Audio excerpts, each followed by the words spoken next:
भारताचं संसद भवन तब्बल 96 वर्षांचा दैदिप्यमान इतिहास.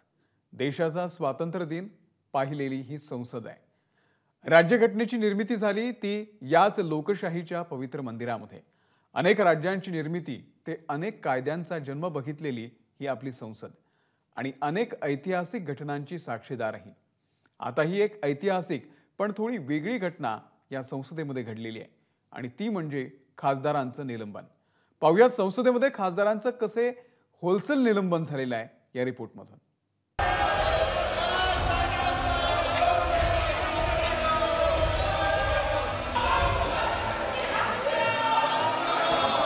ये क्या उचित है सदन में? पूरा सदन इसको खंडन करते हैं सर. लोकसभेचे 95 खासदार निलंबित.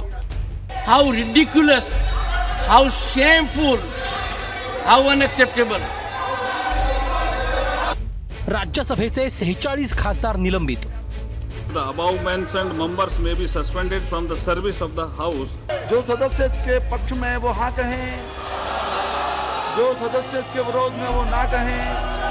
मेरे विचार में निर्णय हाँ वालों के पक्ष में हुआ. संसदेच्या हिवाळी अधिवेशनात एकूण 141 खासदारांचं निलंबन करण्यात आलंय.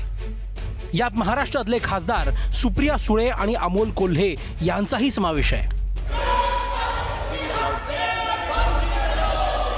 इस तरीके से सदन चलाना चाहते हैं आप?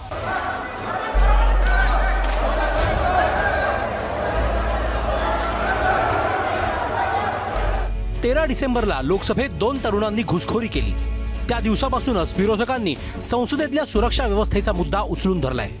केंद्र सरकारने या विषयावर चर्चा करावी आणि केंद्रीय गृहमंत्री अमित शहांनी यावर उत्तर द्यावं अशी विरोधकांची मागणी आहे. विरोधी खासदारांनी हाच मुद्दा संसदेच्या दोन्ही सभागृहात उचलून धरला. त्यावरून जोरदार गदारोळ झाला आणि गोंधळ झाल्याचा ठपका ठेवत विरोधी पक्षाच्या 141 खासदारांना निलंबित करण्यात आलं. या देशामध्ये आज लोकशाहीच राहिलेली नाही, आणीबाणी झालेली आहे. ज्या पद्धतीने 150 खासदारांना काढण्यात आलंय त्याचा मी जाहीर निषेध करते. शेतकऱ्यांना न्याय मिळावा, बेरोजगारीवर चर्चा व्हावी आणि पार्लमेंटमध्ये जो हल्ला झाला त्या हल्ल्यावर चर्चा, एवढंच तर आम्ही मागत होतो. आता हेही मागितलं तर आमच्यावर अन्याय होणार असा. अत्यंत दुर्दैवी हे निलंबन सत्र. विरोधकांचा आवाज दडपण्याचा हा प्रयत्न आहे आणि आतापर्यंत आणीबाणीविषयी ऐकलं होतं. आज प्रत्यक्ष आणीबाणी काय असते ते अनुभवलं. कांद्यावर जी निर्यात बंदी आलेली आहे यासाठी ही निर्यात बंदी उठवा, यासाठी चर्चा करावी म्हणून मी आणि आमच्या नेत्या खासदार सुप्रियाताई सुळे ही संसदेमध्ये मागणी करत होतो. आणि ही मागणी जर सरकारला ऐकूनच घ्यायची नसेल, ही चर्चाच करायची नसेल तर सर्वसामान्य शेतकऱ्यांनी बघायचं कोणाकडे? 18 नोव्हेंबरला लोकसभेतल्या 46 आणि राज्यसभेतल्या 46 खासदारांचं निलंबन करण्यात आलं. 19 नोव्हेंबरला लोकसभेतल्या 49 खासदारांचं निलंबन करण्यात आलं. त्यामुळे निलंबित झालेल्या खासदारांची संख्या आता 141 इतकी झाली आहे. लोकसभेत यूपीएचे जवळपास 142 खासदार आहेत. यातले 95 खासदार निलंबित करण्यात आले. यामुळे विरोधी बाकांवर आता फक्त 47 खासदार उरले आहेत. राज्यसभेत यूपीएचे 98 खासदार आहेत. यातले 46 खासदार निलंबित झाले आहेत. त्यामुळे राज्यसभेतल्या विरोधी बाकांवर आता केवळ 52 खासदार राहिले आहेत. मेरे पास तो कोई शब्द नहीं है. क्या सोच के ये नया संसद बनाया जे इसको लोकतंत्र का कब्रिस्तान बनाना है. जो पार्टी खुद कहती थी, जेटली जी, सुषमा जी खुद कहते थे कि disruption is a part of decent.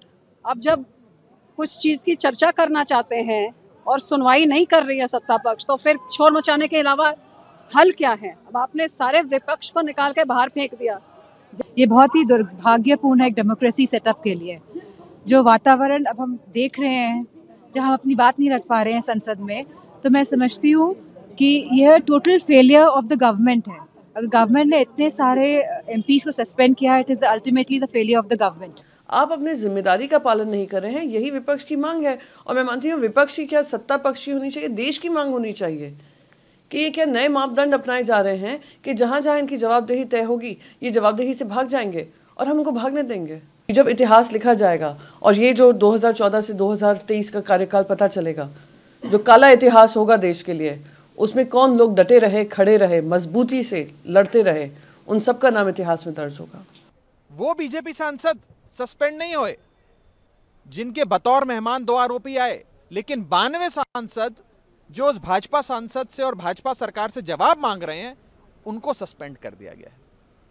मुझे ये कहने में बिल्कुल भी संदेह नहीं है, गुरेज नहीं है कि ये सांसद सस्पेंड नहीं हुए, डेमोक्रेसी सस्पेंड हुई है। एवढ्या मोठ्या प्रमाणात खासदार निलंबित होण्याची भारतीय संसदेच्या इतिहासातली ही पहिलीच घटना आहे।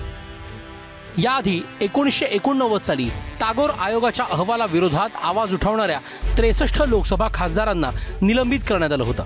2014 साली लोकसभेच्या कामकाजात अडथळा आणल्याबद्दल आंध्र प्रदेशच्या 12 खासदारांचं निलंबन झालं होतं। 2019 मध्ये अण्णा द्रमुक आणि तेलुगू देसम पार्टीच्या 45 खासदारांना 5 दिवसांसाठी निलंबित करण्यात आलं होतं। खासदारांना निलंबित करण्याचा अधिकार लोकसभेचे अध्यक्ष आणि राज्यसभेच्या सभापतींना आहे।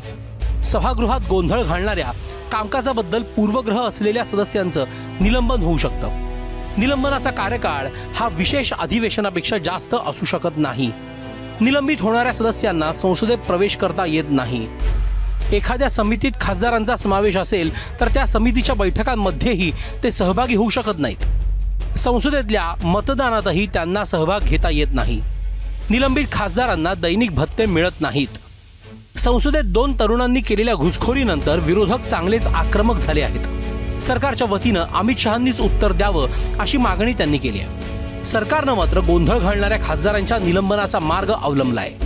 ब्युरो रिपोर्ट, एबीपी माझा।